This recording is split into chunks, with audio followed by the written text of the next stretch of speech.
بسم اللہ الرحمن الرحیم. In the name of Allah, the Beneficent,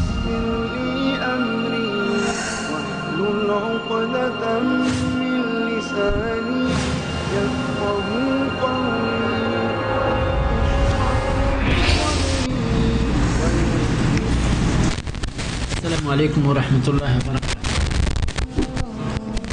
الحمد للہ نحمده ونستعینه ونستغفره ونعوذ باللہ من شرور انفسنا ومن سیئات اعمالنا.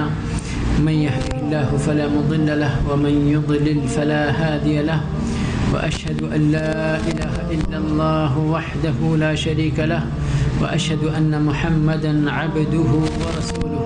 أما بعد فإن خير الحديث كتاب الله وخير الهدي هدي محمد صلى الله عليه وسلم وشر الأمور محدثاتها وكل محدثة بدعة وكل بدعة ضلالة وكل ضلالة في النار. أعوذ بالله السميع العليم من الشيطان الرجيم. ما أصاب من مصيبة إلا بإذن الله ومن يؤمن بالله يهدي قلبه والله بكل شيء عليم. رب اشرح لي صدري ويسر لي أمري واحلل عقدة من لساني يفقهوا قولي. رب زدني علما رب زدني علما رب زدني علما سبحانك لا علم لنا إلا ما علمتنا إنك أنت العليم الحكيم. حمد و صلات کے بعد آج کا یہ درس بہت ہی اہم درس ہے، بہت ہی اہم درس ہے، کیونکہ اس درس کا تعلق ہماری آپ کی اور سبھی مسلمانوں کی زندگی، جو عملی زندگی ہے ان کی، اور روزمرہ کے مسائل جن کا ہمیں سامنا کرنا پڑتا ہے، اس درس کا تعلق ان مسائل سے ہے کہ ان مسائل میں ہمیں کیا موقف اختیار کرنا چاہیے، ان کا سامنا ہمیں کس طرح سے کرنا چاہیے. اور آپ سب کو یہ بات معلوم ہے کہ کوئی بھی انسان اپنی پیدائش سے لے کر اپنی موت تک صرف ہرے ہرے میں نہیں گزارتا، بلکہ اس کی زندگی میں سوکھے کا بھی سامنا کرنا پڑتا ہے. اپ ڈاؤن ہوتے ہیں، نشیب و فراز اس کی زندگی میں آتے ہیں، مسائل درپیش ہوتے ہیں، خوشیاں بھی آتی ہیں، غم بھی آتے ہیں. خوشیوں میں تو انسان،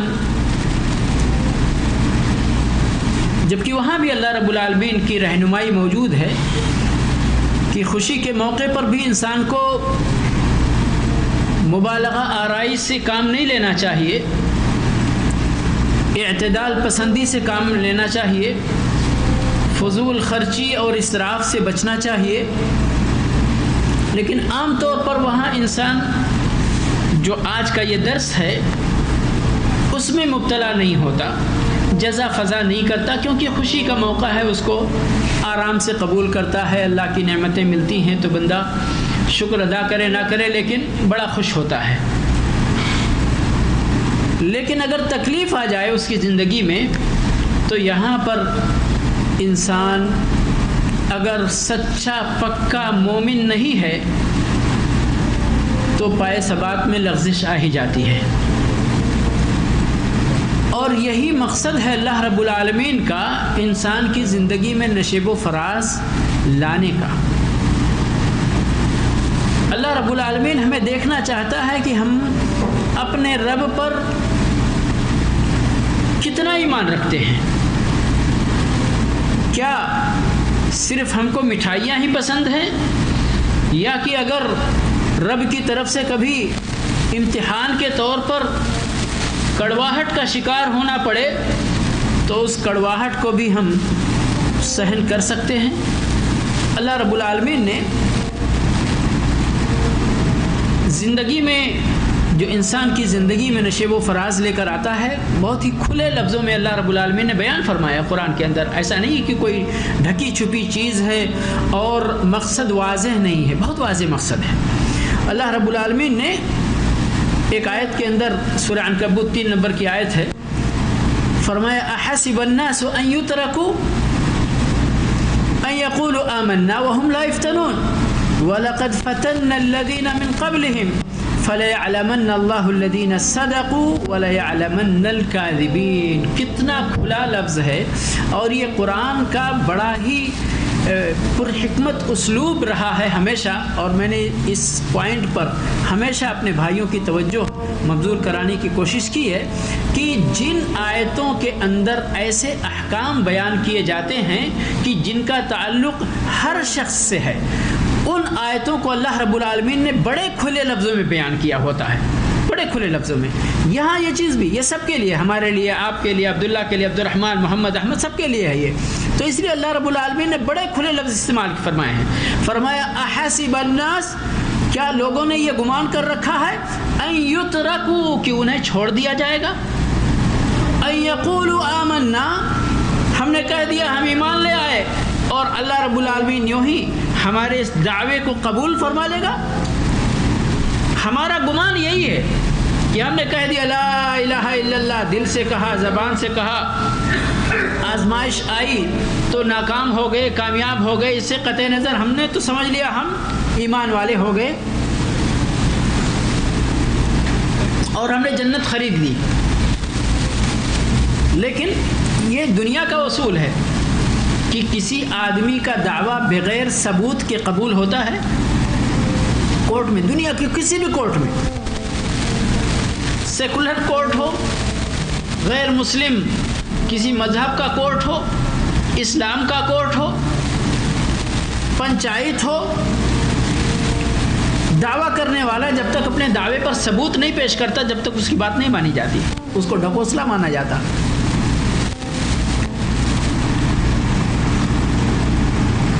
تو اللہ رب العالمین بھلا کیسے قبول فرمائے گا؟ فرمایا احسب الناس ان يتركوا ان يقولوا آمنا وهم لا يفتنون، انہیں آزمایا نہیں جائے گا، ان کا امتحان نہیں لیا جائے گا. جو دعویٰ انہوں نے کیا ہے اس دعوے کا ثبوت نہیں ان سے مانگا جائے گا. لوگوں نے ایسا گمان کر رکھا ہے لیکن یہ بات صحیح نہیں ہے. یعنی انہیں آزمایا جائے گا، ان کا امتحان ہوگا. جو پاس ہوگا اللہ کے امتحان میں وہی کامیاب ہوگا، جو فیل ہو گیا وہ فیل ہو گیا. اللہ رب العالمین نے آگے فرمایا وَلَقَدْ فَتَنَّا الَّذِينَ مِن قَبْلِهِمْ، ہم سے پہلے جتنی قومیں گزری ہیں سب کو اللہ رب العالمین نے آزمایا، اور آزمائش میں ہی کھرے اور کھوٹے کا فرق نکلا.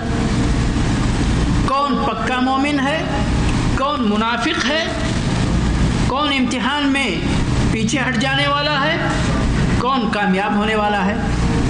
وَلَقَدْ فَتَنَّا الَّذِينَ مِن قَبْلِهِمْ فَلَيَعْلَمَنَّ اللَّهُ الَّذِينَ صَدَقُوا، اللہ ضرور ضرور ضرور یہ جانے گا ان لوگوں کو جنہوں نے سچائی کا راستہ اختیار کیا، جو سچے ایمان والے ہیں.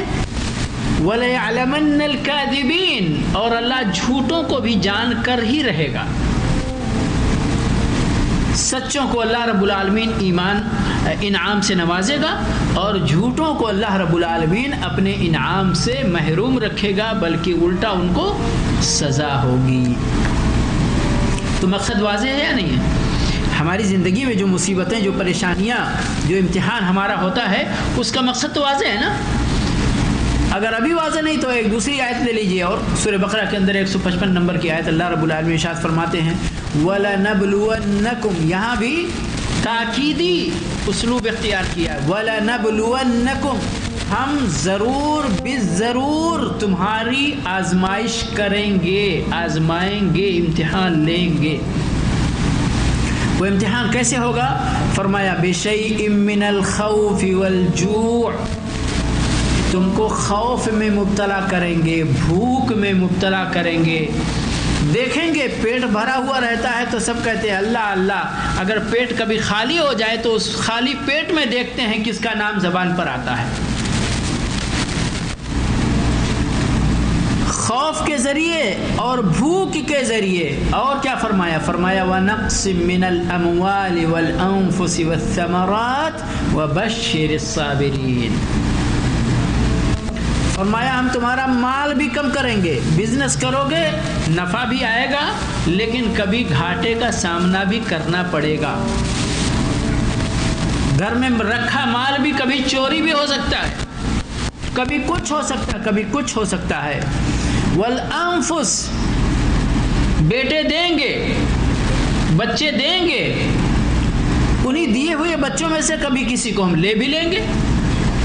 اب دینے پر جب بچہ گھر میں پیدا ہوتا ہے سب لوگ کتنا خوش ہوتے ہیں.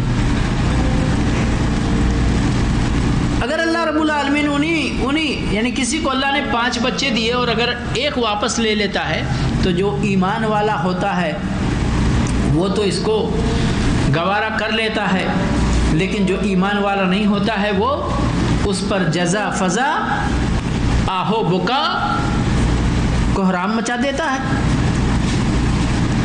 تو نعمتیں ملتی ہیں تو اس وقت بندہ بڑے پیار سے قبول کرتا جاتا ہے, لیکن انہی نعمتوں میں سے اگر کچھ واپس کرنا پڑے تو اس کی پول اس وقت کھلتی ہے نا کہ کتنا بڑا ایمان والا ہے. فرمایا وَنَقْصٍ مِّنَ الْأَمْوَالِ وَأَنفُسِ وَالثَّمَرَاتِ, یہ کسانوں کے لیے ہے. کسانوں کی کتنی آزمائش ہوتی ہے. کھڑی فصل کبھی کبھی سیلاب آیا بہہ گیا, کبھی برف باری ہو گئی, کبھی کچھ ہو گیا, کبھی کچھ ہو گیا. آزمائش نہیں ہے, بہت بڑی آزمائش ہوتی ہے, خاص طور پر خستہ حال کسانوں کے لیے. اب اگر ایمان نہیں ہے تو بندہ پسپا ہو جائے گا. ایمان ہے تو اللہ رب العالمین کے اوپر بھروسہ کرتے ہوئے صبر کرے گا. اسی لیے اللہ رب العالمین اسی آیت کے اندر خوشخبری دے دیا. اللہ رب العالمین نے اسی آیت کے اندر, جس آیت کے اندر آزمائش کا ذکر کیا اور آزمائش کے مواقع بیان فرمائے, اسی آیت کے اندر صبر کرنے والوں کے لیے خوشخبری دے دی. دیر نہیں کیا. مراد یہ ہے, مطلب یہ ہے کہ آزمائش آئے گی, صبر کرو گے تو اللہ رب العالمین تمہیں انعام دینے میں بھی دیر نہیں کرے گا. اور کتنا ایسا دیکھا گیا ہے کہ اگر بندے کسی مصیبت پر صبر کرتے ہیں تو اللہ رب العالمین آخرت میں تو جو ان کو اجر عطا فرمائے گا ہی, دنیا میں بھی اللہ رب العالمین نے ان کو نعمتیں عطا فرمائی ہیں. سب سے زیادہ بنی نوع انسانیت میں کس کا صبر معروف مشہور ہے؟ صبر ایوب ہے نا. اور ایوب علیہ السلام کی زندگی کے آخری حالات, بیماری کے بعد کے حالات آپ پڑھیے گا کہ اللہ رب العالمین نے ان کو کتنا نوازا تھا. لیکن کب نوازا؟ جب انہوں نے امتحان پاس کر لیا, جب ان کا صبر دنیا کے لیے ضرب المثل بن گیا, اس کے بعد اللہ رب العالمین نے نوازا. دنیا ہی میں نوازا. کیا آخرت میں اللہ ان کو محروم رکھے گا؟ نہیں انشاءاللہ. تو اس آیت کریمہ کے اندر اللہ رب العالمین نے آزمائش کی چیزیں کہ خوف کیسے؟ دشمن کا خوف. اب چاہے وہ یعنی ایک مذہب کی بنیاد پر ہو, فرقے کی بنیاد پر ہو, قومیت کی بنیاد پر ہو, جو بھی بنیاد ہے, ہم مسلمانوں کے, ایمان والوں کے جو دشمن ہیں, ان دشمنوں کی طرف سے اگر ہمیں خوف لاحق ہوتا ہے, خوف کا سامنا کرنا پڑتا ہے, تو اس خوف میں بھی ہم اللہ رب العالمین پر بھروسہ کر کے اس خوف کی حالت میں بھی ہم کو ڈٹے رہنا ہے, قدم کے اندر لغزش آنے نہیں دینا ہے. اور اگر مسلمان آدمی اپنے ایمان اور اللہ رب العالمین پر توکل کر کے دشمن کا مقابلہ کرتا ہے تو انشاءاللہ جیسا کہ اسلامی تاریخ نے اور نبی صلی اللہ علیہ وسلم کی سیرت کے اندر جو غزوات پیش آئے ہیں, ان سبھی غزوات کا اور لڑائیوں کا نتیجہ سیرت نگاروں نے اور مورخین نے قلم بند کیا ہے, ہر کوئی پڑھ سکتا ہے. غزوہ احد کے بعد پچھلے درس میں یا اس سے پہلے، یعنی اس سے پہلے والے قسط کی بات کر رہا ہوں، پچھلے درس کی بات نہیں کر رہا ہوں، تو وہاں پر کیا ہوا تھا؟ غزوہ احد سے مسلمان لہو لہان اپنے گھر واپس آئے تھے. ابو سفیان کی طرف سے خبر آئی کہ ہم دوبارہ آنے والے ہیں، مدینہ پر چڑھائی کرنے والے ہیں. اللہ کے نبی صلی اللہ علیہ وسلم کی طرف سے حکم ہوا، دستہ نکلے ان کے تعاقب میں، مدینہ سے باہر نکل کر مقابلے کے لیے تیار ہو جائیں. صحابہ کرام نے یہاں پر اللہ کے نبی صلی اللہ علیہ وسلم کی اطاعت و فرما برداری اور اپنے رب پر ایمان اور توکل کی مثال قائم کرتے ہوئے اس حالت میں، کمزوری کی حالت میں بھی نکل کر اپنی بہادری کا ثبوت دیا. اور پھر کیا ہوا؟ انجام کچھ بھی نہیں. جو خوف جو ان کو تھا گویا کہ ہو سکتا ہے یہ اللہ رب العالمین کی طرف سے ایک امتحان تھا، پاس ہو گئے، کامیاب ہو گئے، واپس آئے سرخرو ہو کر مدینہ. تو میرے بھائی، اللہ پر ایمان اور اللہ رب العالمین پر توکل کر کے بندہ کبھی نقصان نہیں اٹھائے گا. ہو سکتا ہے آپ کو وقتی طور پر کوئی نقصان پہنچ بھی جائے تو وہ اللہ کی تقدیر سمجھتے ہوئے اس پر صبر کرنا، اور اس کا بھی اجر اللہ کی طرف سے وعدہ کیا گیا ہے. وبشر الصابرین، صبر کرنے والوں کو آپ خوشخبری دے دیں. تو جو باب ہے، آج اتنی بات بطور تمہید ہو گئی آج کے اس درس کے لیے، اور اس درس کی اہمیت کو جاننے کے لیے، اور اس کتاب التوحید کی برکت کو دیکھنے کے لیے کہ اس کے اندر کتنی اہم چیزیں ذکر کی گئی ہیں. باب ہے باب من الایمان الصبر علی اقدار اللہ. باب ہے اس بیان میں کہ ایمان اللہ پر ایمان کا ہی حصہ ہے. الصبر علی اقدار اللہ، اللہ کی تقدیروں پر ایمان لانا. اور یہ تو سب نے ارکان ایمان میں پڑھ رکھا ہے. الایمان باللہ، اللہ پر ایمان لانا، اس کے کتابوں پر ایمان لانا، اس کے رسولوں پر ایمان لانا، اور یوم آخرت پر ایمان لانا، تقدیر خیر و شر پر ایمان لانا، اور کیا بچا ہوا ہے؟ جی، فرشتوں پر ایمان لانا. تو یہ 6 چیزیں. تقدیر خیر و شر پر ایمان لانے کا 2 پہلو ہے، خیر ہے اور شر ہے. تھوڑی دیر پہلے میں نے اشارہ کیا، خیر پر ایمان لانے کا کیا فائدہ ہے. بہت سارے لوگ خیر جب ملتا ہے نا تو اس کو اللہ کی طرف منسوب کرنے کے بجائے اپنی طرف، اپنی محنت کی طرف، اپنے جد و جہد کی طرف، اللہ کو یاد کیے ہوئے بہت سارے لوگ ہمارے بھائی اپنے والدین کی طرف منسوب کر دیتے ہیں. ہم نہیں کہتے کہ اپنے والدین کو آپ فراموش کرو، لیکن پہلے نمبر پر جس کا فضل اور جس کا احسان آپ کے اوپر ہے وہ کون ہے؟ اللہ رب العالمین ہے. باقی آپ کی کیا حیثیت ہے؟ آپ اپنی اپنی جگہوں سے ابھی چلے اور چل کر یہاں صحیح سلامت اللہ نے آپ کو پہنچا دیا. اب کوئی یہ کہے میں تو بہت اچھی ڈرائیونگ جانتا ہوں اس لیے میں سارے خطرات سے بچ کر یہاں تک پہنچ گیا، اللہ کو بھول جائے.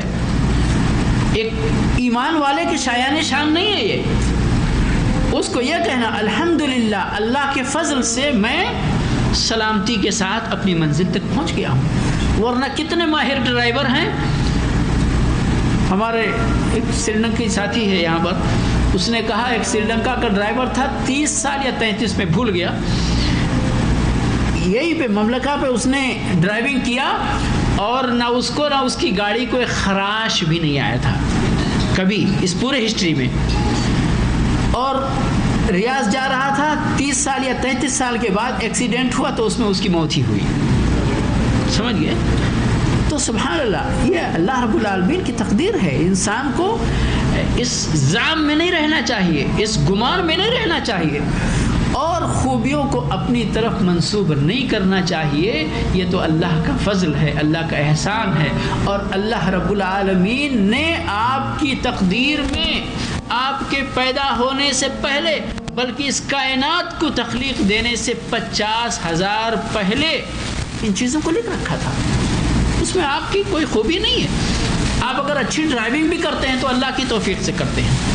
آپ نے پڑھنے میں محنت کیا اور آپ کامیاب ہو گئے تو بھی اللہ کی توفیق سے. آپ ڈاکٹر بن گئے, انجینئر بن گئے, عالم بن گئے, مولوی بن گئے, اچھی تقریر کرنے لگ گئے تو بھی اللہ کی توفیق سے. یہاں علماء جماعت کے لیے بھی بڑی نصیحت کی بات ہے اور بہت سخت امتحان کا موقع ہوتا ہے جب ایک بندہ اچھی لچھے دار تقریر کرتا ہے, لوگ واہ واہ کرتے ہیں, تالیاں بجاتے ہیں, اور اس کے بعد اس وقت اپنے دل کو کنٹرول کرنا معمولی بات نہیں ہے. تو یہاں پر تقدیر خیر و شر میں تقدیر جو خیر کا ہے نا وہ یہ پہلو ہے, لیکن عام طور پر وہاں صبر کی ضرورت نہیں ہوتی. یہاں معاملہ صبر کا ہے جو ہمارا ابھی موضوع ہے اور بیان ہے. صبر کی ضرورت کہاں پڑتی ہے؟ جہاں پر, اس لیے مؤلف نے اور شارح نے جو شیخ فوزان حفظہ اللہ نے کہا ہے کہ تکلیف دہ تقدیروں پر, یعنی جن تقدیروں میں آپ کی آزمائش ہے, جو آیت میں نے بھی پڑھ کے سنایا کہ خوف اور بھوک اور مال کا کم ہونا اور جان کا چلے جانا اور ان چیزوں میں آزمائش, تو ان چیزوں میں یہ فطری چیز ہے کہ انسان کو تکلیف ہوتی ہے. لیکن یہاں اپنے دل کو کنٹرول کرنا اور اللہ رب العالمین کی اس قضا اور قدر پر صبر کرنا, صبر کا دامن ہاتھ سے چھوٹنے نہ پائے, یہاں پر یہ اہم کام ہے اور اسی کا اجر ہے, اسی کا اجر ہے. ورنہ دل میں تکلیف ہونا یہ فطری چیز ہے. اللہ رب العالمین ہم کو بنایا اسی طرح. ہمارا بچہ بیمار ہو جائے تو بھی تکلیف, چوٹ لگ جائے اس کو تو بھی تکلیف ہے کہ نہیں ہے. تو یہ فطرت ہے اسی طرح. اور اگر کوئی اس دنیا ہی میں نہ رہے, اللہ کے نبی صلی اللہ علیہ وسلم اپنے صاحبزادے ابراہیم کی وفات پر آنکھوں سے آنسو جاری ہیں آپ کے, صحابہ کرام نے تعجب کیا. کیوں تعجب کیا؟ اس لیے کہ آپ میت پر آہو بکا کرنے سے منع فرماتے ہیں. تو لوگوں نے آہو بکا کا مطلب یا نوحہ خوانی کا مطلب یہ سمجھا کہ آنکھ سے آنسو بھی نہیں آنا چاہیے. کرتے تھے اللہ کے نبی صلی اللہ علیہ وسلم, بڑی تعظیم کرتے تھے. اس کے باوجود جہاں دین کا مسئلہ آتا تھا, انکوائری کا مسئلہ آتا تھا, استفسار کا مسئلہ آتا تھا, کیونکہ یہ دین آپ کی زبان سے ہی ان کو لے کر اس پر عمل کرنا تھا. کیا اس چیز کی گنجائش موجود ہے؟ سوال کیے بغیر اس کا جواب نہیں مل سکتا تھا. سوال کیا, اللہ کے نبی صلی اللہ علیہ وسلم آپ خود رو رہے ہیں جبکہ آپ ہم کو رونے سے منع کرتے ہیں. تو آپ نے فرمایا کہ یہ رونا وہ ممنوع قسم کا رونا نہیں ہے, یہ تو دل کے اندر جو محبت ہوتی ہے, شفقت ہوتی ہے, وہ اس جدائی کے موقع پر آنسو بن کر ڈھل ہی جاتی ہے, ہم چاہیں یا نہ چاہیں. جدائی ہے. اصل مسئلہ یہ ہے, اور حدیث میں بھی آئے گا ابھی آگے, کہ جو انسان چیخ چیخ کر رونا شروع کرتا ہے, اپنے بال نوچتا ہے, گال پہ چاٹے مارتا ہے, اپنے گریبان پھاڑتا ہے اور آہو بکا کرتا ہے, جزا فضا کرتا ہے, بے صبری کا اظہار کرتا ہے, وہ ہے ممنوع. لوگوں کو پتہ چل گیا مسئلے کی حقیقت کیا ہے, مسئلے میں کیا مسئلہ ہے. تو بہرحال یہ ایک فطری چیز ہے, اور یہی ہے دراصل ہمیں جہاں پر صبر کی ضرورت ہے. یہی مواقع ہیں جہاں پر صبر کی ضرورت ہے. اللہ رب العالمین نے کتنے کھلے لفظوں میں, خوف ہے, بھوک ہے, مال کا کم ہونا ہے. کتنے لوگ اگر گھر میں چوری ہو جائے تو سارے گھر کے افراد باہر نکل کر چیخ و پکار شروع کر دیتے.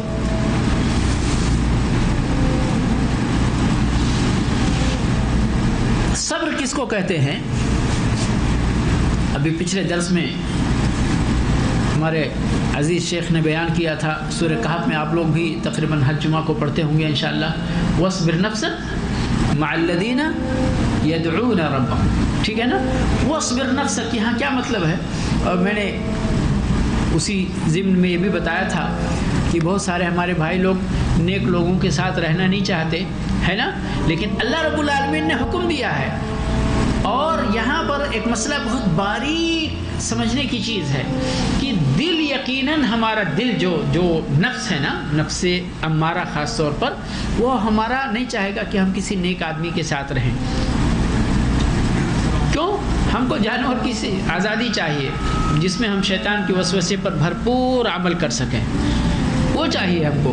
نیک آدمی روکتا رہے گا، ٹوکتا رہے گا، لیکن یہ اللہ کو معلوم تھا کہ ہمارے بندے اپنے طبعی طور پر اس چیز کو پسند نہیں کریں گے، لیکن ایمان کا تقاضا یہی ہے، ایمان کا تقاضا یہی ہے کہ نیک لوگوں کی صحبت اختیار کی جائے تاکہ آپ کو ایمانیات پر عمل کرنے میں مدد ملے۔ ایمان کے بہت ساری شاخیں ہیں نا۔ اللہ کے نبی صلی اللہ علیہ وسلم فرمایا الایمان بدع و70 شعبہ، اور ایک روایت میں 60 کہ 60 سے اوپر یا 70 سے اوپر شاخیں ہیں۔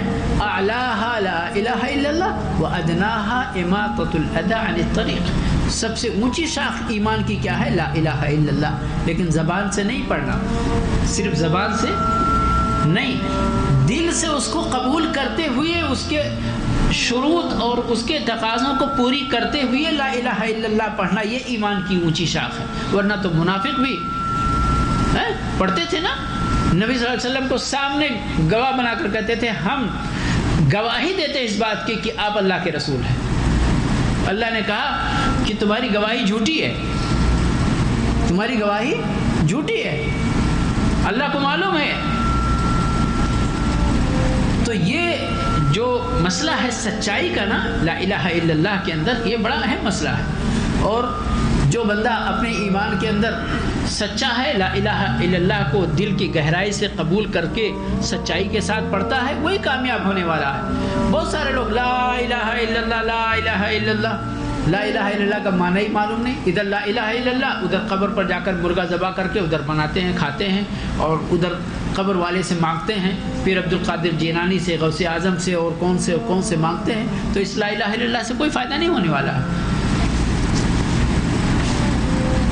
تو یعنی کہنے کا مطلب یہ ہے کہ ایمان اور ایمان کی ان شاخوں پر عمل کرنے کے لیے صبر کی ضرورت ہے، صبر کی ضرورت ہے، اور جن لوگوں سے آپ کو ایمان کے ان شاخوں پر عمل کرنے میں مدد ملے گی، ان کی صحبت اختیار کرنا شریعت کو مطلوب ہے، جبکہ یہ ہمارے دل کے اندر یہ ہے کہ نہیں، یہ قید و بند والی زندگی ہم کو پسند نہیں ہے۔ تو صبر کا معنی میں بیان کرنے جا رہا تھا، یہاں سے اتنی باتیں نکل گئی۔ صبر کا معنی کیا ہے؟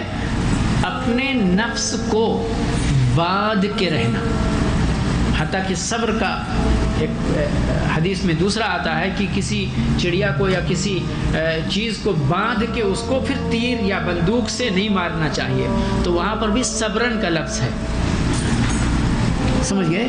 تو یہاں پر صبر کا معنی کیا ہے؟ نفس کو باندھ کے رکھنا۔ اب کن چیزوں پہ باندھ کے رکھنا؟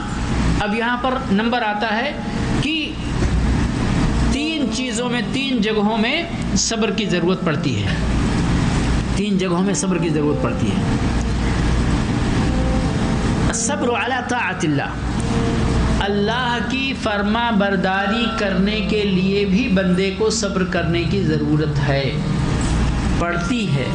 صبر نہیں جس کے پاس ہوتا ہے وہ اللہ کی اطاعت و فرما برداری بھی ڈھنگ سے نہیں کر پاتا، پڑھتا ہے، نماز پر ایمان ہے، لیکن 4 وقت کی پڑھتا ہے، جب وہ جگا ہوا رہتا ہے، جب سویا ہوا رہتا ہے تو اس کو نیند خراب کر کے نماز پڑھنے میں تکلیف محسوس ہوتی۔ صبر چونکہ نہیں ہے، دل کو کنٹرول نہیں کر پاتا ہے، نفس کہتا ہے سوئے رہو یار، کوئی بات نہیں، بعد میں پڑھ لینا، کیا مشکل ہے، تو انسان مان جاتا ہے اس کی بات، کہتا کوئی بات نہیں بعد میں پڑھ لیں گے، جبکہ پڑھنا کیا ہے؟ جماعت کے ساتھ مسجد میں جا کر حی علی الصلاح حی علی الفلاح کا جواب دیتے ہوئے پریکٹیکلی اس کو مسجد میں جا کر نماز ادا کرنا ہے. روزہ رکھنا، بہت سارے لوگ روزہ رکھنے کی طاقت رکھتے ہیں، لیکن اللہ نے فرمایا نا کہ بھوک کے ذریعے تم کو آزمائیں گے. اب روزہ رکھنے کی حالت میں بھوک تو برداشت کرنی پڑتی ہے. کر سکتے ہیں، یعنی کہ جسم میں طاقت ہے روزہ رکھنے کی، لیکن نفس میں طاقت نہیں ہے،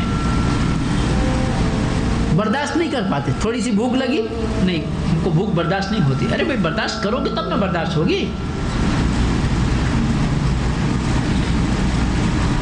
تو یہ میں نے مثالیں دی ہیں حج کرنے کے لیے، عمرہ کرنے کے لیے، اور بہت ساری چیزوں میں اللہ رب العالمین کی اطاعت و فرما برداری کرنے کے لیے بھی صبر کی ضرورت ہے. نفس کو باندھ کر آمادہ کر کے اللہ کی اطاعت پر اس کو لگانا ہے. ٹھیک ہے. دوسرا کہاں پر ہے صبر کی ضرورت؟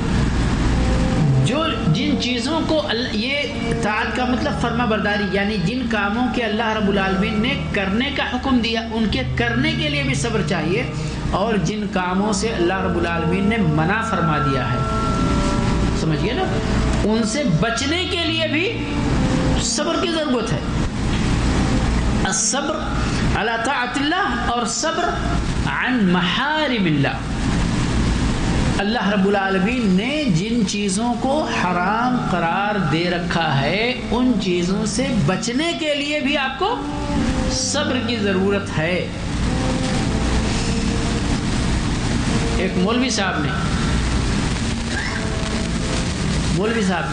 کہا، مولوی صاحب آج کل بزنس کا ماحول ایسا بن گیا ہے کہ بغیر رشوت دیے، بغیر کمیشن دیے، بغیر کچھ الٹا سیدھا بزنس کے سسٹم میں اختیار کیے آج کل بزنس کرنا ممکن ہی نہیں ہے. تو پھر کہنے کا مطلب کیا ہے؟ میں نے کہا کہنے کا مطلب کیا ہے؟ ان کا مطلب یہ ہے کہ اگر ہم بزنس نہیں کیے، بزنس میں ناکام ہو گئے، تو پھر تو ہم دنیا والوں سے پیچھے رہ جائیں گے، دنیا والوں سے پیچھے رہ جائیں گے. اب دنیا والوں کے برابر اگر ہم کو بننا ہے، جتنا مال ان کے پاس ہے اتنا مال ہم کو بھی بنانا پڑے گا. اب یہ مال بنانے کے لیے ہم کو بھلے ہی تھوڑا الٹا سیدھا کرنا پڑے، کرنا چاہیے، نہیں تو ہم ان سے پیچھے نہ رہ جائیں. بات صحیح ہے مول صاحب کی یا صحیح نہیں ہے؟ غلط ہے. کیوں بھائی؟ دشمن کے پاس اگر بہت مال رہے گا، وہ اسلحہ خریدے گا، پھر ہم سے لڑائی کرے گا، پھر ہم لڑائی میں ہار جائیں گے.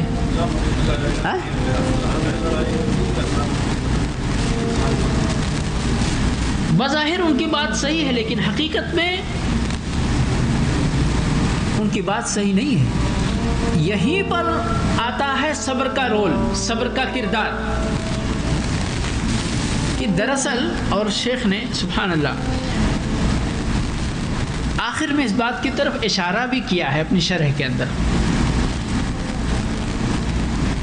کہ ہم یعنی جن کے اندر ایمان کمزور ہوتا ہے وہ مسلمان بھی، اور باقی بہت سارے لوگ جن کے اندر ایمان ہوتا ہی نہیں ہے، منافق قسم کے مسلمان ہوتے ہیں، وہ لوگ تو بہت بڑھ چڑھ کر اس چیز کا شد و مت کے ساتھ پھر ہم پیچھے رہ جائیں گے. ان کے پاس، دشمنوں کے پاس طاقت زیادہ ہو جائے گی، اور ایسا ہوگا ویسا ہوگا.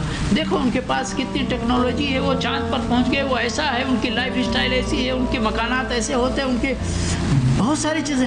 ہم مسلمانوں کو دیکھو، ہم تو بالکل بیکورڈ ہیں، اور ہم متخلف ہیں، اور ہم پیچھے رہ جانے والے لوگ ہیں.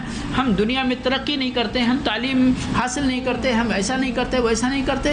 سبحان اللہ، بہت ساری باتیں بنائی جاتی ہیں،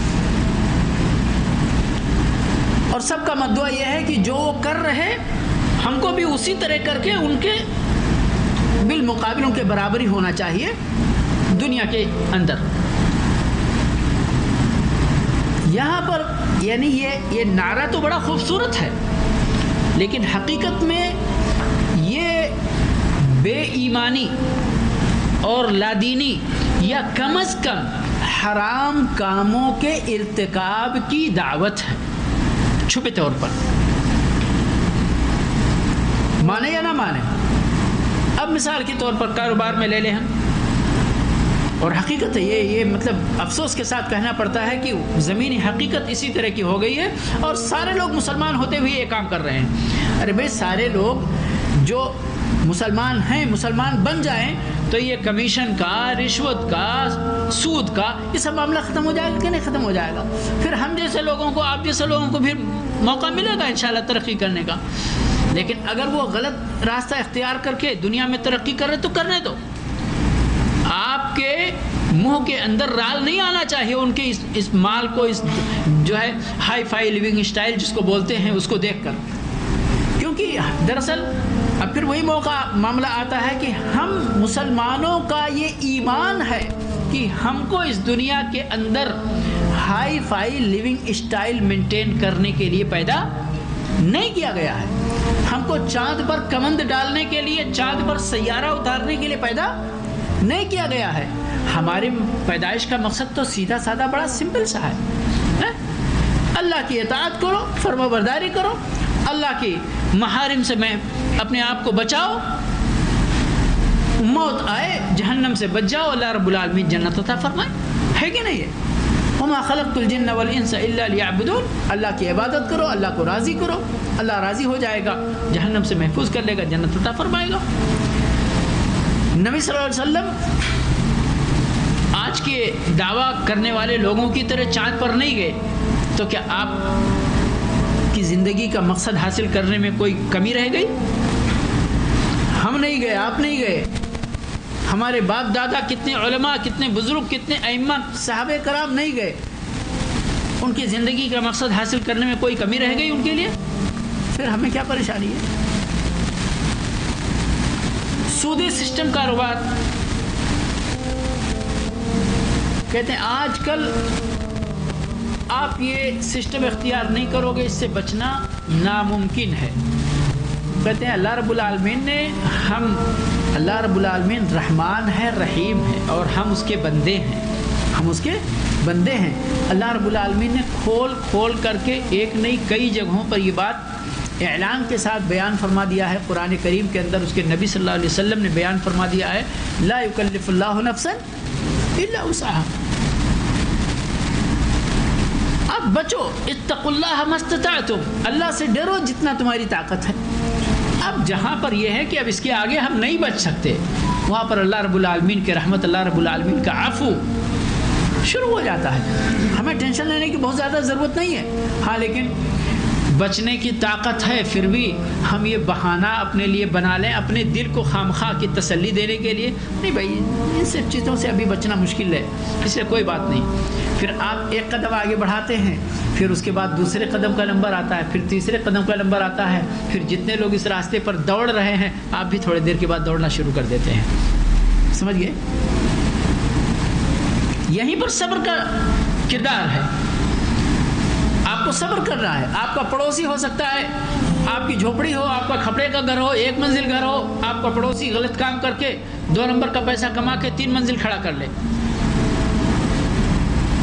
ہو سکتا ہے روزانہ اس کے یہاں گوشت پکتا ہو، آپ کے یہاں سبزی ہفتے میں 1 دن گوشت پکتا ہو۔ آپ کو یہیں پر اپنے کو تھامنا ہے، اپنے کو سنبھالنا ہے۔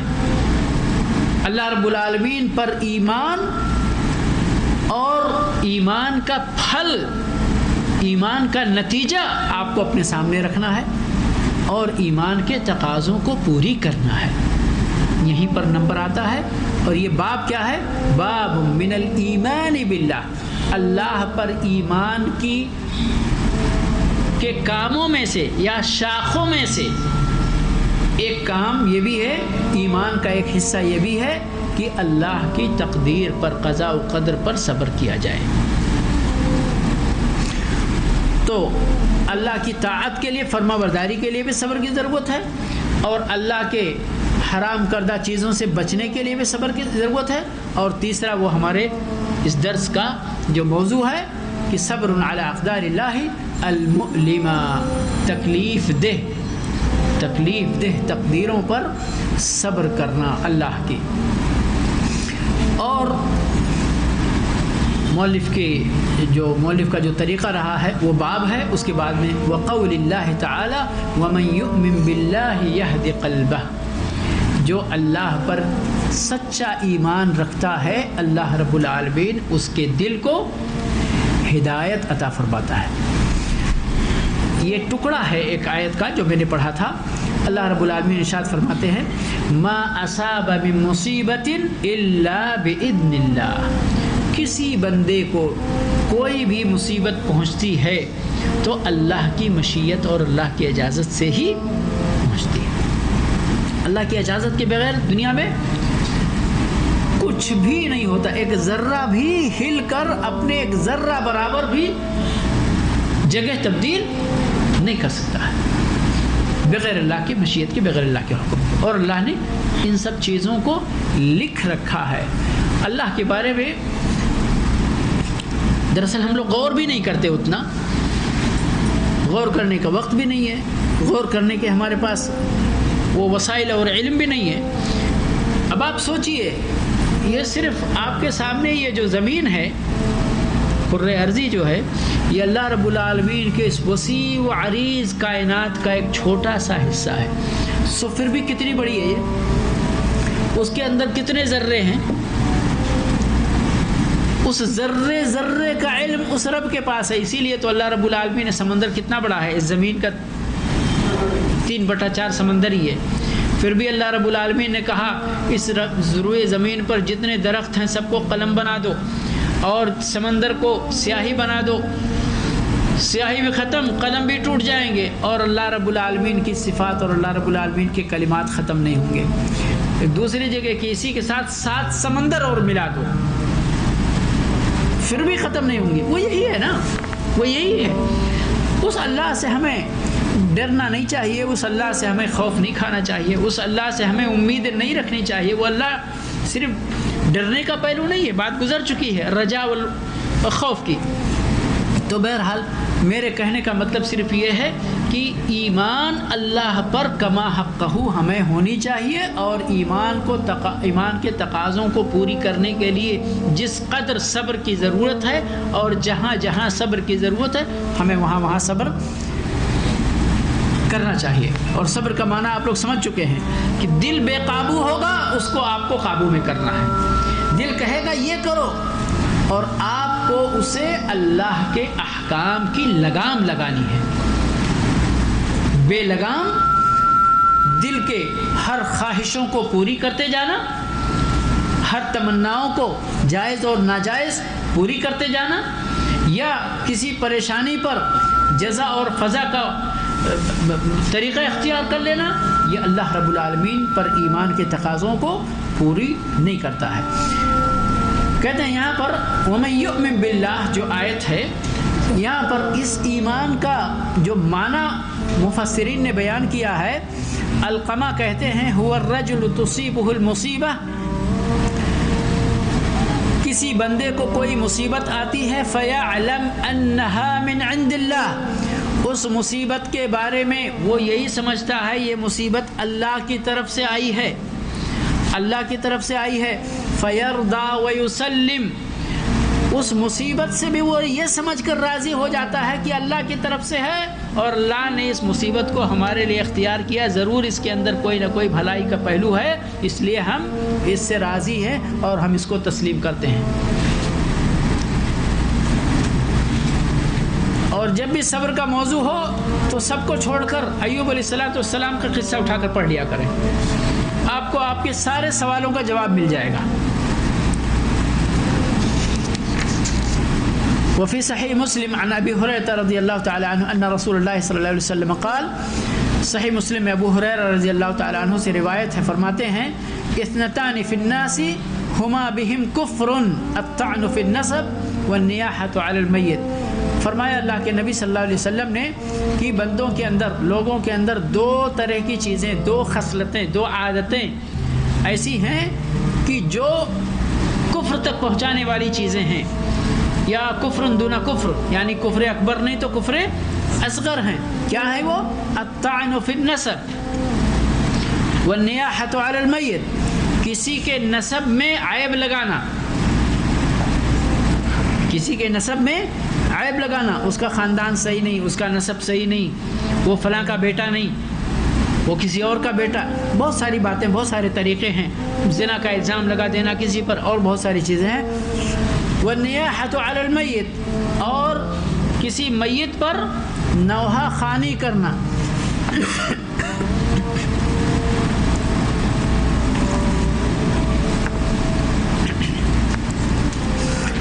یہ کفر والی باتیں ہیں۔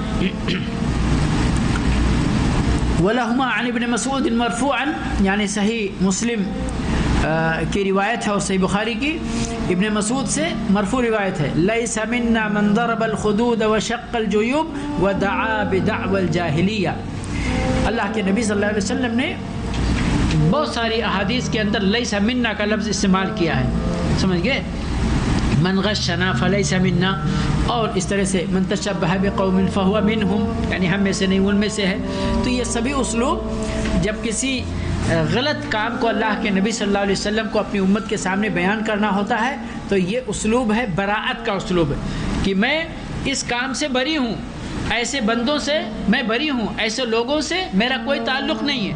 اور نبی اگر کسی بندے سے عدم تعلق یا تعلقی کا اظہار کرے تو یہ معاملہ چھوٹا نہیں ہے، بہت بڑا معاملہ ہے یہ۔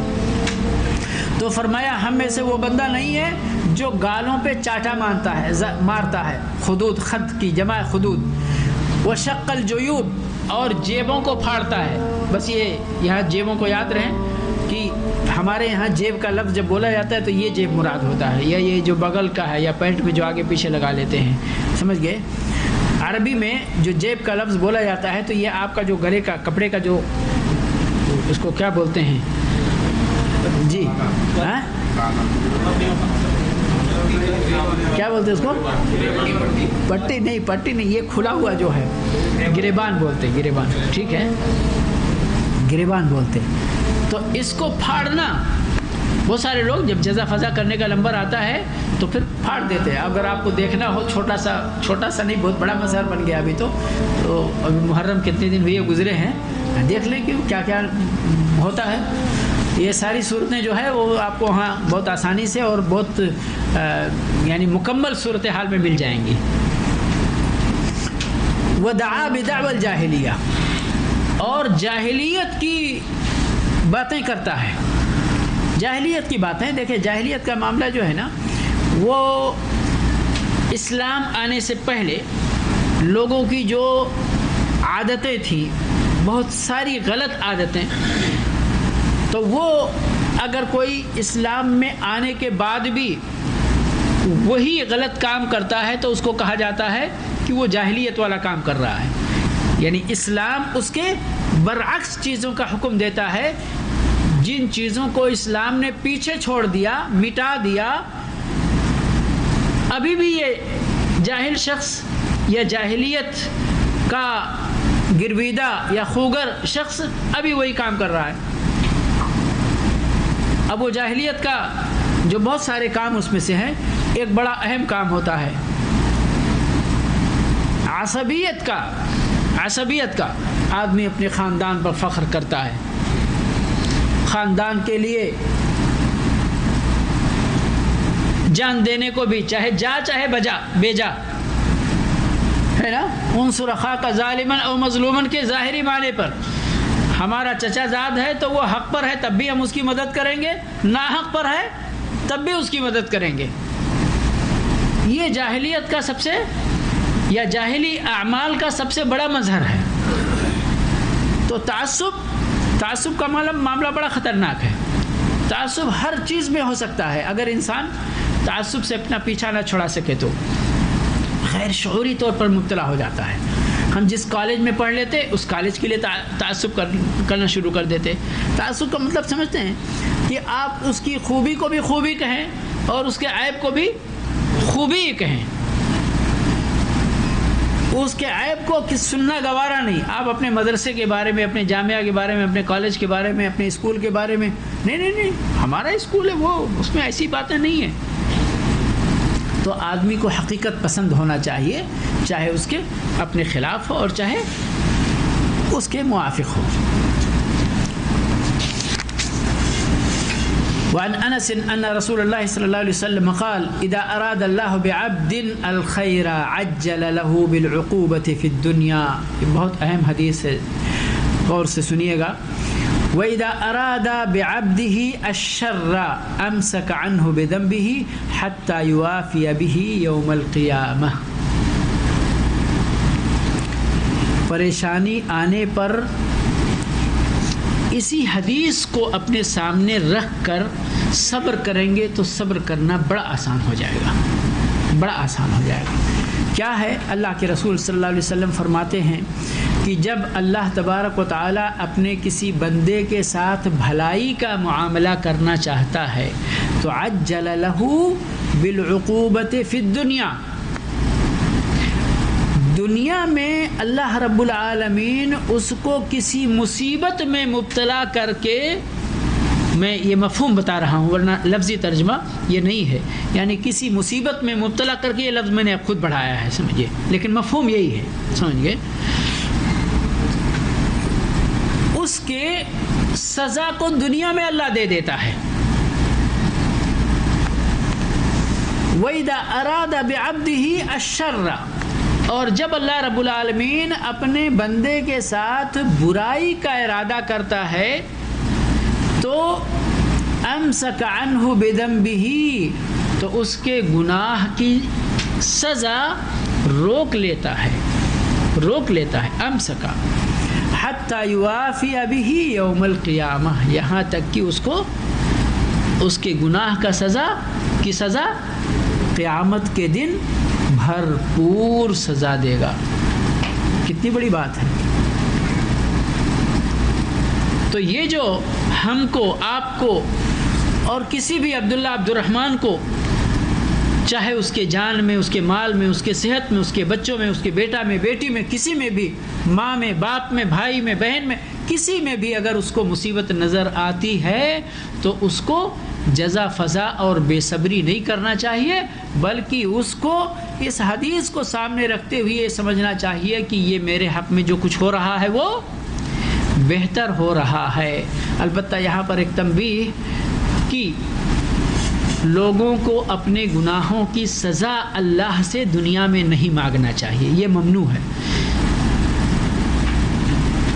سمجھ گئے؟ ہاں، کوئی مصیبت اللہ نے، اس میں آپ کا کوئی رول نہیں ہے، اللہ کی طرف سے کوئی پریشانی آئی ہے اس پر صبر کرو، یہ آپ کے لیے بہتر ہے، اور اس کو اللہ کی طرف سے یہ سمجھتے ہوئے، بہتر سمجھتے ہوئے صبر کرو، آپ کو صبر کرنے میں آسانی ہوگی۔ لیکن کسی پریشانی آنے پر اللہ سے اپنے لیے مصیبت مانگنا الٹا، اور بہت یعنی ہماری عورتیں اور کمزور دل کے لوگ، بیٹا بیمار ہوا، اللہ بیٹے کو اچھا کر دے، مجھے بیمار کر دے، اس طرح بھی دعا کرنے والے لوگ ہیں، سمجھ گئے؟ اللہ بیٹے کو ایسا کر دے، دو بیماریاں ہیں، ایک بڑی ہے، اللہ ہمارے بیٹے کی اس بڑی بیماری کو دور کر دے، سمجھ گئے؟ اللہ، یہ دراصل اللہ رب العالمین کے بارے میں ہمارے علم کی کمی کی وجہ سے اس طرح ہم مانگ بیٹھتے ہیں، یا اپنے اندر کی بے صبری کی وجہ سے، سمجھ گئے؟ اللہ رب العالمین جس کو صرف ارادہ کرنے کی ضرورت ہے، جو چاہیے وہ دینے پہ قادر ہے، مرتے ہوئے آدمی کو زندگی عطا کرنے پہ قادر ہے، تو اس اللہ سے آپ یہ مانگیں کہ اللہ بیٹا اچھا کر دے، بیٹے کی جگہ مجھے لے لے۔ کتنے لوگ ہیں اس طرح کی باتیں کرتے ہیں معاشرے میں، یعنی وقتاً فوقتاً یہ بات سننے میں آتی ہے، اور طرح طرح کے۔ تو اللہ رب العالمین سے، اور جو میں نے کہا نا کہ اپنے گناہوں کی سزا دنیا میں نہیں مانگنی چاہیے۔ اللہ کے نبی صلی اللہ علیہ وسلم نے ایک صحابی کی زیارت کی، وہ دبلے ہو گئے، ایسے ہو گئے تھے، ایسے کانٹے کی طرح بالکل۔ اللہ کے نبی صلی اللہ علیہ وسلم نے پوچھا کہا کوئی دعا تو اللہ سے نہیں کیا آپ نے؟ کہا ہاں میں اللہ سے دعا کرتا تھا کہ اللہ میرے برائیوں کی سزا مجھے دنیا میں دے دے۔ دیکھیں نیت بہتر ہے، نیت کیا ہے کہ یہ سزا مجھے دنیا میں مل جائے اور آخرت میں آزاد ہو جاؤں۔ اس میں کوئی اپنے آپ میں دیکھا جائے تو کوئی غلطی ہے نہیں، غلطی نہیں، لیکن اللہ کے تئیں اس کو دیکھا جائے تو ہاں غلطی ہے، کیونکہ جو اللہ آپ کے آخرت کی سزا کو دنیا میں دینے پہ قادر ہے وہ اللہ اس سزا کو معاف کر دینے پہ بھی قادر ہے۔ تو اللہ سے سزا مت مانگو، نہ دنیا میں نہ آخرت میں، اللہ سے عفو مانگو، درگزر مانگو، مغفرت مانگو، معافی مانگو اللہ سے،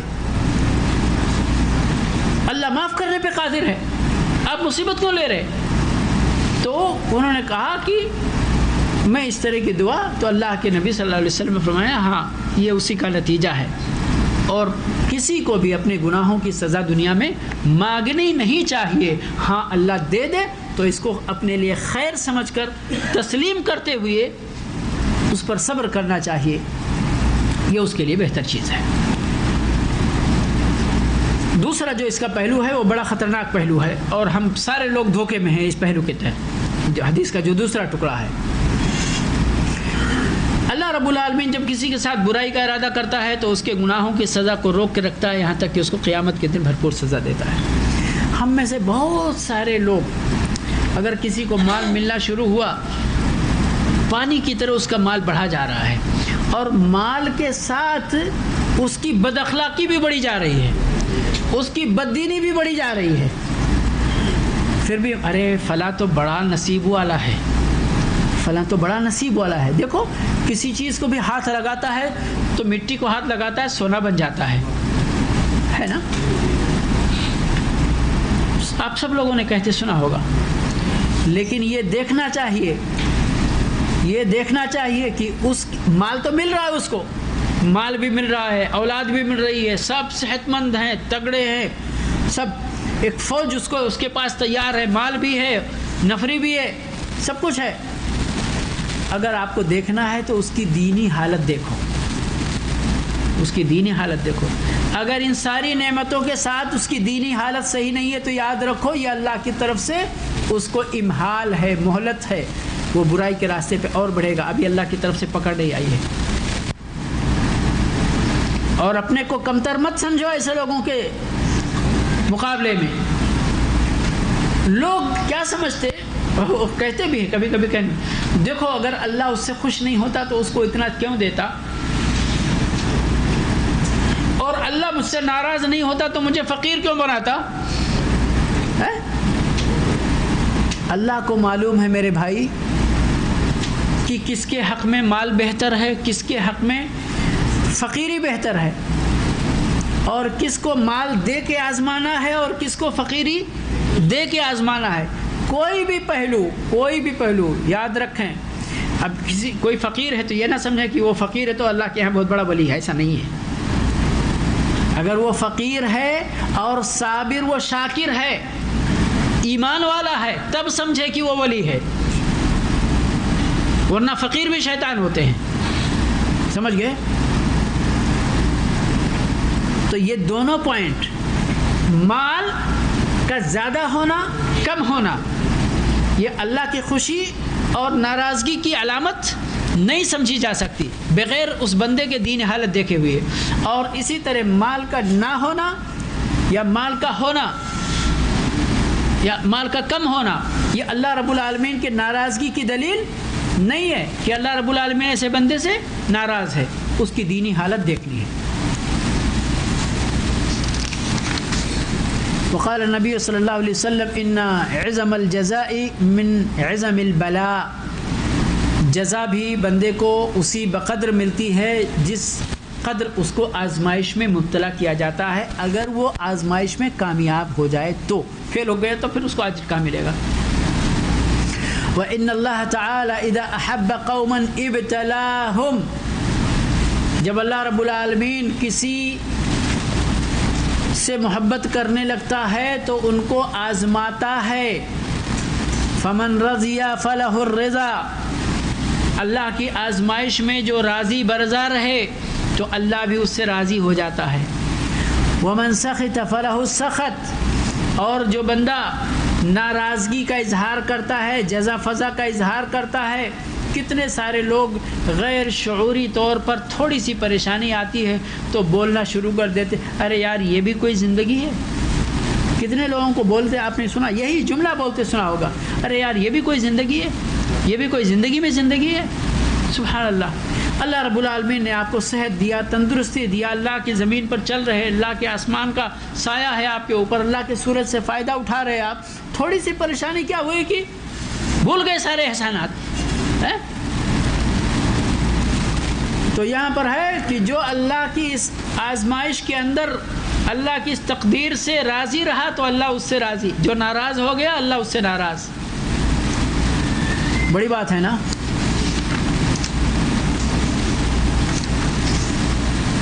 درس کا میں سمجھتا ہوں خلاصہ تو سمجھ میں آ گیا ہوگا، لیکن چند نقاط کے اندر شیخ نے یہاں پر ذکر کیا ہے تو میں صرف سرسری دہرا دیتا ہوں، کیونکہ ابھی الحمدللہ وقت میں گنجائش ہے تھوڑی سی. ہمارے ایک مولوی صاحب ناراض ہو رہے ہوں گے، کہاں ہیں؟ پہلا فائدہ کیا ہے کہ سبھی مصیبتیں جو بندے کو لاحق ہوتی ہیں اللہ کے قضاء اور قدر سے ہوتی ہیں. صحیح ہے.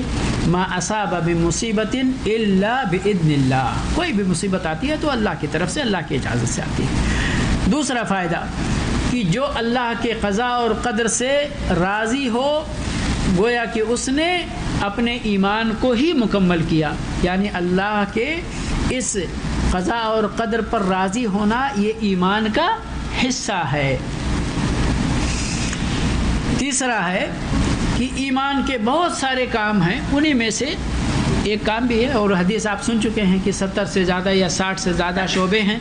تو اللہ کے نبی صلی اللہ علیہ وسلم نے تو یہاں 3 ہی شعبوں کا ذکر کیا ہے. اعلیٰ لا الہ الا اللہ، وادناھا اماطۃ الاذی عن الطریق، والحیاء شعبۃ من الایمان. یہ حدیث کا ٹکڑا ہے، والحیاء شعبۃ من الایمان.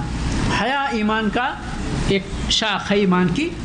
اب باقی تو بہت ساری شاخیں بچی ہوئی ہے نا، تو یہ بھی اس کی ایک شاخ ہو گئی. چوتھا فائدہ یہ ہے کہ اللہ رب العالمین کے قضاء و قدر پر ایمان رکھتے ہوئے، اس سے راضی رکھتے ہوئے بندہ جب صبر کرتا ہے تو اللہ رب العالمین اس کے دل کے اندر ہدایت اتار دیتا ہے، ہدایت عطا فرماتا ہے. اللہ رب العالمین فرمائے وَمَن يُؤْمِن بِاللَّهِ يَهْدِ قَلْبَهُ. پانچواں فائدہ یہ ہے جیسا کہ ابو ہریرہ رضی اللہ تعالیٰ عنہ کی حدیث میں ہے کہ نسب کے اندر عیب لگانا اور میت پر نوحہ خوانی کرنا یہ جاہلیت کے اعمال میں سے ہے، اور جاہلیت یہ اسلام سے پہلے کا معاملہ ہے، یعنی یہ ایمان سے الگ چیزیں ہیں گویا کہ.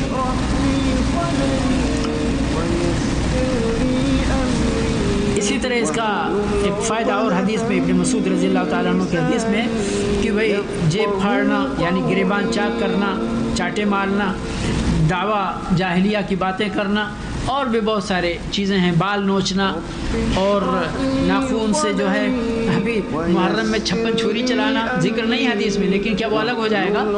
الگ نہیں، وہ اسی میں سے ہے سب. بہرحال یہ ساری چیزیں یہ جاہلیت کی خصلتوں میں سے ہیں. انسان کو ان ساری چیزوں سے بچنا چاہیے، اور یہ کبیرہ گناہوں میں سے ہے. یاد رکھیں یہ کبیرہ گناہوں میں سے ہے. اللہ رب العالمین کے اس آخری حدیث میں کہا گیا کہ اللہ راضی ہوتا ہے اور اللہ ناراض ہوتا ہے. یہ اللہ رب العالمین کی خوبیوں میں سے، صفات میں سے 2 صفت ہیں، اور یہ اللہ کے شایان شان ہیں. یہ ہماری طرح نہیں ہے، بلکہ یہ اللہ کے، جس طرح اللہ ہے اسی طرح اللہ کی صفات ہیں. ہم ان کی تشبیہ، ان کی تمثیل، ان کا انکار، ان کو رد، یہ سب نہیں کریں گے، بلکہ اللہ رب العالمین کے لیے ان سب چیزوں کو ہم ثابت کریں گے. انہی باتوں کے ساتھ اللہ رب العالمین سے دعا کرتے ہوئے اپنی گفتگو ختم کرتے ہیں کہ رب العالمین ہمیں صبر کی توفیق عطا فرمائے، رب العالمین ہمیں آزمائشوں سے محفوظ رکھے، اور اگر آزمائشوں میں مبتلا کرے تو پروردگار ہمیں ان کے اندر کامیاب ہونے کی اپنے فضل سے اپنی رحمت سے توفیق عطا فرمائے۔ وآخر دعوانا الحمدللہ رب العالمین وصلی اللہ علی نبینا محمد وعلی آلہ واصحابہ اجمعین۔ اگر کوئی سوال ہو تو کریں، کوئی بات نہیں انشاءاللہ۔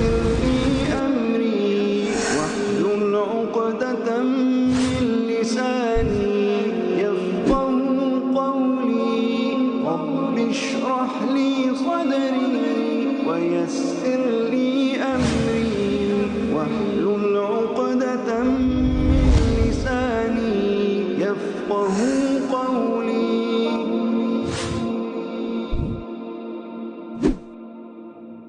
رب اشرح لي صدري ويسر لي أمري واحلل عقدة من لساني يفقه قولي رب اشرح لي صدري ويسر لي أمري واحلل عقدة من لساني يفقه قولي رب اشرح لي صدري ويسر لي أمري واحلل عقدة من لساني يفقه قولي رب اشرح لي صدري ويسر لي أمري واحلل عقدة من لساني يفقه قولي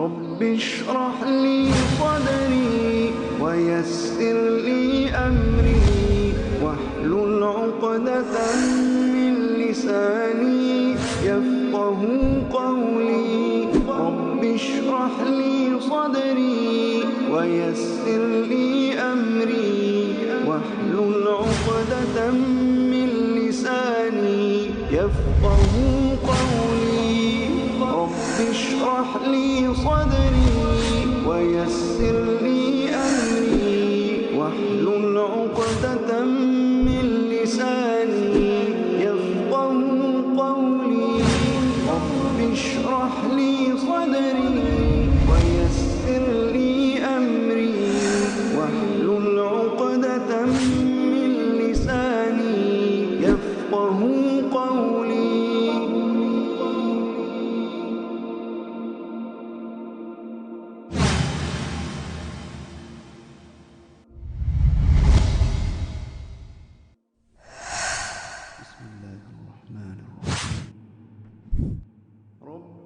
رب اشرح لي صدري ويسر لي أمري واحلل عقدة من لساني